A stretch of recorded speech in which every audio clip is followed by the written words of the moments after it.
சர்வதேச சந்தையில் நிலவும் விலை நிலவரங்களுக்கு ஏற்ப தங்கத்தின் விலை நிர்ணயிக்கப்படுகிறது.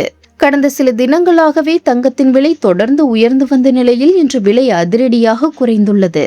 அதன்படி இன்று 22 கேரட் ஆபரண தங்கத்தின் விலை சவரனுக்கு 2160 ரூபாய் வரையில் குறைந்து 1 சவரன் 1,05,840 ரூபாய்க்கும் 1 கிராம் 13,230 ரூபாய்க்கும் விற்பனை செய்யப்படுகிறது.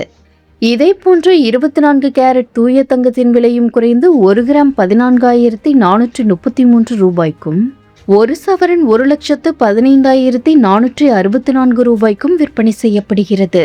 மேலும் வெள்ளி விலையும் இன்று கிராமுக்கு 5 ரூபாய் வரையில் குறைந்து 1 கிராம் 240 ரூபாய்க்கும் 1 கிலோ வெள்ளி 2,40,000 ரூபாய்க்கும் விற்பனை செய்யப்படுகிறது.